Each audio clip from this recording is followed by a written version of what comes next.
Voy a presentar el tema aplicación de métodos geofísicos, específicamente el tema de polarización inducida, que ha sido aplicado para el proyecto Guattari-Oruro. Vamos a hablar un poquito de lo que es la exploración directa e indirecta, porque hay que diferenciar el tema de la geofísica, dónde se encuentra ubicado, en qué tipo de exploración. La geofísica se encuentra ubicada en la exploración indirecta, ya que son métodos que sin necesidad de tener perturbación en el suelo, se obtienen resultados que nos permiten conocer su configuración de este, ¿no? La geofísica es un método indirecto con el cual podemos inferir y describir la geometría y propiedades físicas del subsuelo. En este caso andamos mostrando una tomografía, la que conocemos como tomografía eléctrica 2D, y tratamos de buscar ya sea un cuerpo en el subsuelo a través de método de propiedades físicas del subsuelo. En este caso la geofísica se divide en varios métodos.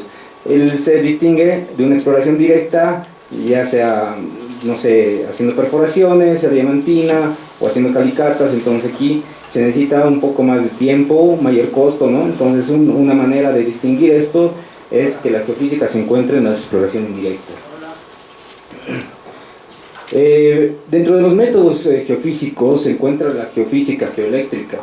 Ya varios conocemos lo que es el CEP, el sondeo eléctrico vertical, que es una resistencia al paso del flujo de la corriente eléctrica a través del subsuelo. Nosotros obtenemos lo que es información en 1D.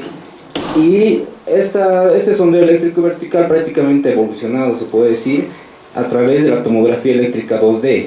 Entonces nosotros obtenemos, en vez de tener un solo, por decir, información de un pozo 1D a través del paso de corriente, nosotros obtenemos, en vez de obtener 20 datos, obtenemos ya más de 700 datos en el subsuelo.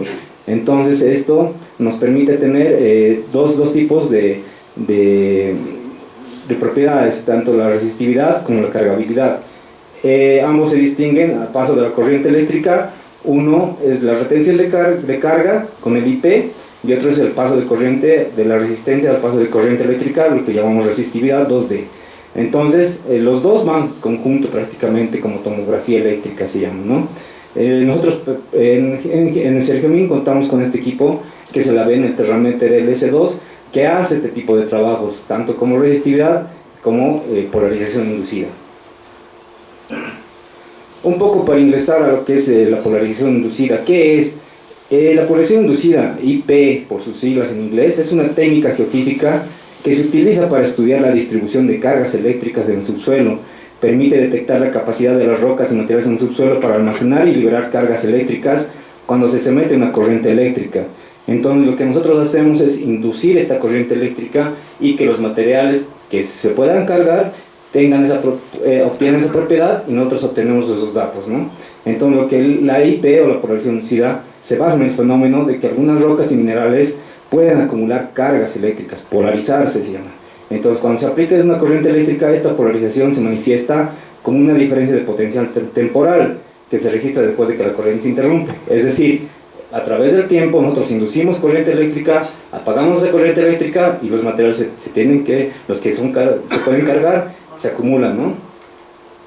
Un poco de las aplicaciones de la polarización inducida para exploración de minerales, para investigación geotérmica, hidrogeología y geotecnia. Más adelante un poquito vamos a hablar de cómo se aplican la polarización inducida en estos métodos, ¿no? Hay dos tipos de obtener, digamos así, los datos de polarización inducida. Uno es a través del dominio del tiempo y otro a través del dominio de frecuencias.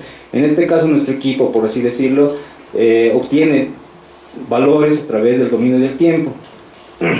Nosotros obtenemos unas respuestas a través del flujo de corriente, a través del tiempo. Nosotros prácticamente tenemos apagado, digamos, el equipo. Lo prendemos y cuando prendemos el equipo o la carga, tenemos un valor inicial y un valor final. Ahí es donde se genera un potencial de corriente, de carga. Nosotros apagamos el equipo, es decir, la carga eléctrica, y lo que hace es esos cuerpos que se cargan a través del tiempo disminuyen, ¿no?, la cargabilidad. Algunos tardan en descargarse, por así decirlo, y es por eso que usamos los datos obtenidos a través de canales. El equipo tiene 12 canales, entonces es decir que nosotros tenemos 12 datos prácticamente a través del tiempo. Estamos hablando de 4 a 10 segundos de obtención de esos datos. Entonces, a través de esta decaída se recibe una señal de tiempos y descargas, y eso es lo que nosotros obtenemos como datos, ¿no? Un ejemplo de polarización inducida. Estos datos, por ejemplo, este es un ejemplo de un doctorado que se hizo allá en Australia, de un docente que hizo, ¿no?, estas comparaciones, por así decirlo. Aquí se tiene cuerpos, digamos, de sulfuros, emplazados en rocas volcánicas y por etapas, ¿no? Por ejemplo, aquí es cuando está descargado, le aplica una carga y vean cómo se va marcando la cargabilidad a través de los sulfuros, ¿no? Y aquí es cuando ya se va descargando. Entonces, prácticamente, esta es la idea de una polarización inducida: obtener estos datos de cargabilidad a través de un tiempo. Para aplicar la cargabilidad o la resistividad está muy relacionadas entre sí. Entonces hay que saber, digamos, dónde nos encuentran ubicados los distintos materiales o minerales, por así decirlo. Se puede observar que las resistividades, los sulfuros masivos, se encuentran alrededor de 1 ohmiometro, es decir, de 0 a 1 ohmiometro. Esas son resistividades muy bajas. Entonces, si queremos encontrar sulfuros, tendríamos que buscar resistividades muy bajas, ¿no? Y obviamente aquí tenemos algunos datos de algunas resistividades de algunos minerales, por decir, de la galena, la ferritita, la esfalerita, todos sulfuros, ¿no? Aquí hay un óxido que es la hematita, que sus resistividades más altas llega hasta 10 ohmios metro. Entonces, prácticamente todas son resistividades muy bajas. ¿Cómo va la cargabilidad de algunos minerales? Es decir, estos son los datos ya que obtenemos con la polarización inducida. Se encuentran en milivoltios voltio, y lo que nosotros queremos es encontrar rocas mineralizadas. Es decir, por ejemplo, una roca mineralizada que contenga un 8 al 20% de sulfuro, entra entre los 100 hasta los 200 milivoltios voltio. Si una roca mineralizada contiene entre 2 y 8%, más o menos estaría alrededor de los 50 hasta los 100 ohmios metro. Y ya bueno, si ya no tiene mucho sulfuro, ya va bajando, obviamente. Estamos hablando de otros materiales, areniscas, lutitas, granitos, ¿no?, limonita. Entonces, más o menos esta es la tabla de valores de las cargabilidades de la polarización inducida. El flujo de trabajo de la geofísica consiste en obtener, obviamente, los datos, prepararlos, descargar es decir, los datos, preprocesarlos, filtrar, añadir geometría, topografía, hacer la inversión de estos datos, analizar el control de calidad, obtener los resultados, ya sea en 2D, de resistividades, cargabilidades, analizar los errores y llevar a la interpretación, análisis, interpretación de resultados, hacer una correlación con la información geológica adicional disponible. Bueno, entrando ya un poquito, o sea, ya ingresando al tema de lo que es Guattari, lo que se hizo es preparar las líneas con el equipo de geología, ¿no? Hemos ido al topográfico, hemos visto dónde teníamos acceso, obviamente, a las líneas como tal, hemos evaluado el área con su geología, hemos llegado a determinar líneas, como decía mi compañero anterior, las estructuras, en qué dirección se encontraban, esas estructuras, cortarlas, ¿no?, cortarlas perpendicularmente. Entonces, aquí se han determinado unas áreas de estudio que con el área de geología se ha logrado hacer más o menos unas 14 líneas productivas acá. Tema de la adquisición, obviamente se requiere adquirir todos los métodos en campo, transportar los equipos, adquirir estos toman tiempo, porque la polarización inducida toma más o menos unas de 2 a 4 horas, depende del equipo, ¿no? Entonces cada línea se extiende en 800 metros y se tiene una profundidad aproximada, digamos, de investigación de unos 180 metros de investigación a lo largo de toda la línea, ¿no? Es el equipo de trabajo de la adquisición. El procesamiento de datos. Estos datos se descargan y se filtran como tal. Hay algunos datos que son anómalos, por así decirlo, que no se encuentran en el orden de los valores comunes. Entonces estos datos se van filtrando, se va añadiendo la topografía y se va realizando los modelos de inversión, estos en 2D. Se pasa el software y se obtienen los modelos ya, ¿no? Estos son los modelos obtenidos en campo, medidos, estos son los modelos aparentes y estos son los modelos ya de resistividad y de polarización inducida, que es la cargabilidad. Entonces estos son los datos que obtenemos del software. Esos datos los ploteamos obviamente en las líneas donde hemos escogido y ya tenemos un mapa prácticamente de cómo se estaban ubicando estas líneas, de cómo se configuran estas líneas, de cómo están configuradas. La interpretación, este es más o menos un área en el cual, un tema en el cual coordinamos con el área de geología, obviamente, ¿no? Porque se necesita interactuar.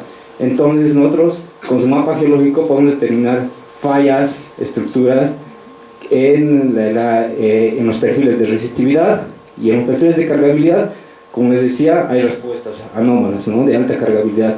Justamente aquí se hizo sobre una estructura que está coincidente con la polarización inducida y que se encuentra en, por así decirlo, en rocas de resistividad baja, muy baja, donde hemos dicho que las resistividades bajas muestran áreas que contienen sulfuro, ¿no?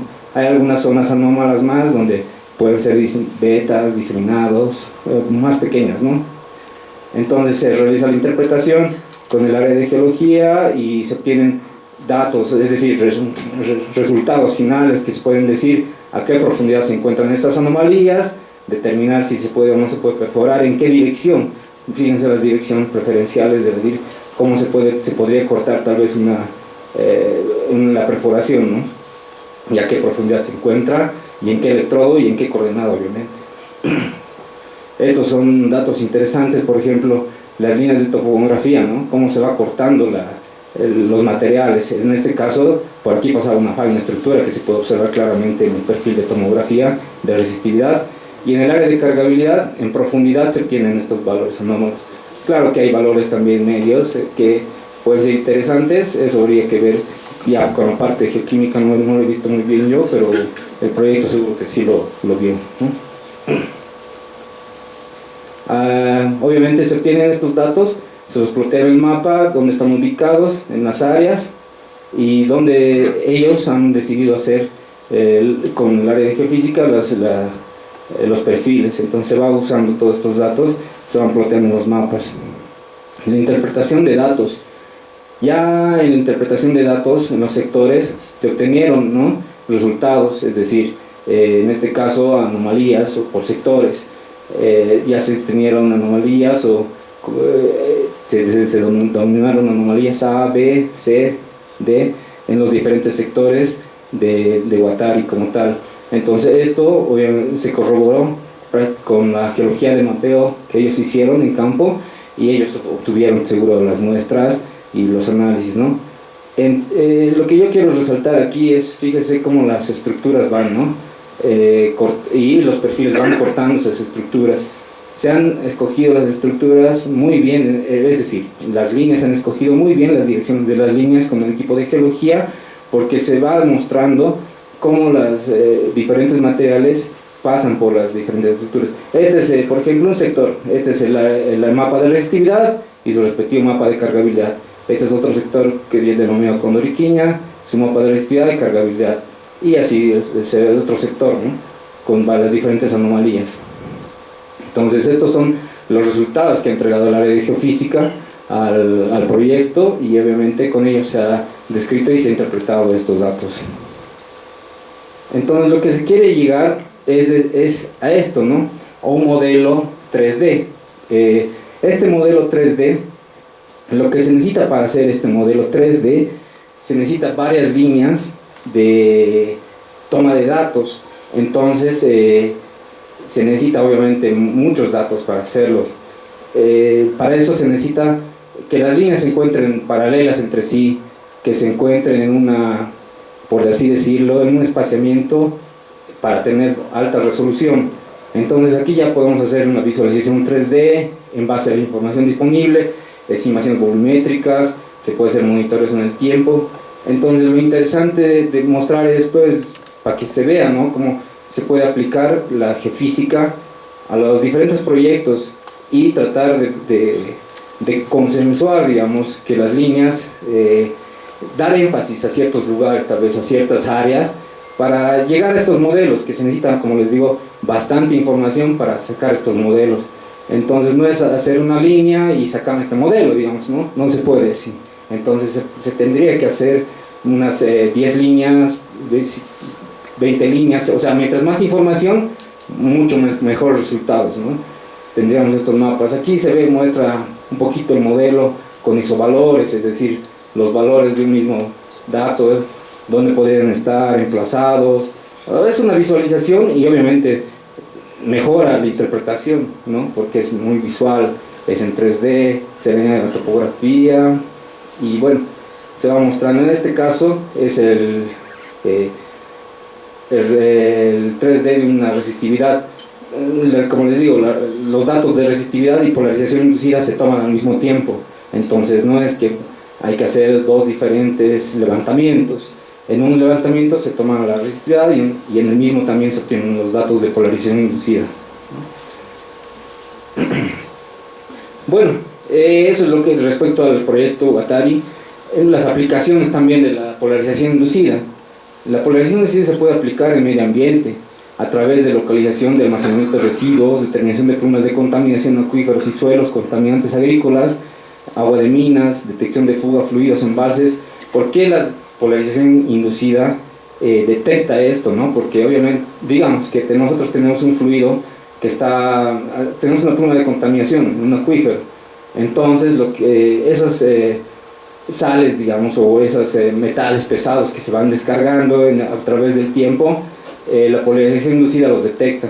De tal manera que, ¿por qué? Porque esas aguas están cargadas, ¿no? De diferentes elementos químicos. Entonces, nosotros en el área, digamos, que tenemos que investigar, detectamos estas plumas de contaminación y se puede decir hasta dónde está contaminado, ¿no?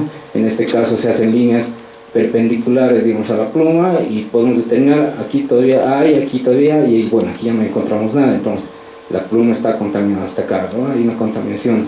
Se puede hacer a través del tiempo un análisis, digamos así, por así decir, multitemporal de la contaminación a través de los días, del tiempo, cómo va avanzando. Estos sí son líneas, digamos, tomográficas que se realizan para tener ese modelo 2.5, 3D, algunos llaman 3D, pero 2.5 es lo más correcto, digamos. Ahora, en evaluación de riesgos, en la polarización inducida en geotecnia, lo mismo. Digamos que tenemos un corte acá, tenemos un deslizamiento y hay material suelto acá. Entonces, con la tomografía de resistividad y, obviamente, como hablaba también el tema de fluidos, tenemos cargabilidad en ciertas zonas para ver si hay filtración de material, dónde se encuentra. Entonces, tenemos esta evaluación en caso de riesgos, ¿no? Ahí, por ejemplo, tenemos un ejemplo de cómo se usa la tomografía, tanto la resistividad como la polarización inducida. Y aquí en los datos, ¿no? Posibles fugas de red de agua de alcantarillado. Sí se puede mostrar una falla, se puede ver todo lo que es el deslizamiento y la infiltración acá también. En el tema, por ejemplo, de exploración mineral, aparte, claro, hay diferentes tipos de minerales que podemos ir a buscar. Generalmente son los sulfuros, pero también la baritina está ahí, ¿no? Entonces se hacen los respectivos la respectiva toma de datos de las resistividades y aquí están las anomalías, ¿no? Donde puede estar el mineral, que son minerales. Entonces este es un ejemplo. Otro ejemplo, el plomo zinc, ¿no? La esfalerita, la galena, por ejemplo. Se ha aplicado la tomografía eléctrica resistiva. Aquí tenemos sus estructuras y las tomografías se le aplicaron en perpendicular a la estructura. Su respectiva polarización inducida, sus anomalías, donde se encuentran las rocas, las anomalías asociadas a plomo zinc, ¿no? Aquí ya determinan dónde se encuentran ubicadas, en qué sectores. Entonces, las aplicaciones de polarización inducida son esas, y lo que se ha hecho es tratar de ver en el proyecto cómo han sacado esos datos. Los datos de Guattari han parecido bien interesantes porque han sido positivos en algunos sectores donde se ha escogido con ellos. Entonces prácticamente sus datos que han recolectado y donde han sido escogidos han sido consensuados con el área de geología, y así se tendría que trabajar, yo creo, ¿no? No es decir, digamos, geofísica que escoja los lugares o geología nomás. Creo que lo interesante es trabajar en conjunto con el área de geología y geofísica, ¿no? Para que juntos se pueda tener esta clase de datos, ¿no? Sergio Min, líder en geología y minería en Bolivia.